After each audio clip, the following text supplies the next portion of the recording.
It really does sometimes feel like a sick old world out there, particularly when you've got an entire side of politics that seems to glory in death and destruction so long as it's their enemies on the receiving end.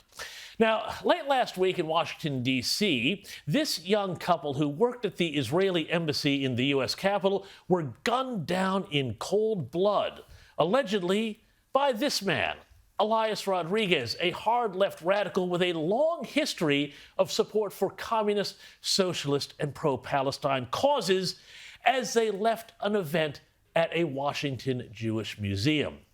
Tragic, horrible stuff. But here in this footage, Rodriguez, who has been charged with 2 counts of first-degree murder, yells out his support for Palestine.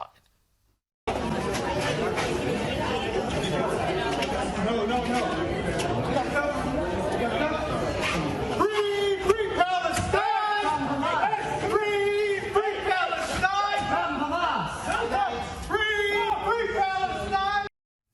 Well, while the New York Times and CNN and everybody else try to discern a motive, I think there you have it, because ever since October 7th, we have seen enthralls from hard-left groups, radicals, and campus organizers to bring the Intifada home. Yes, that's what they've called for, and now it seems like that just may well have happened. But this case keeps getting curiouser and curiouser. According to reporting by the New York Post, Rodriguez's dad has close ties to the Democratic left and was even invited to Donald Trump's joint address to Congress earlier this year by a far-left lawmaker. All very curious, but not as curious as the failure of the left to condemn rather than celebrate these killings, with trolls even in Australia commenting on Jewish groups' posts about the murders, saying, quote, "good riddance." Just sick stuff.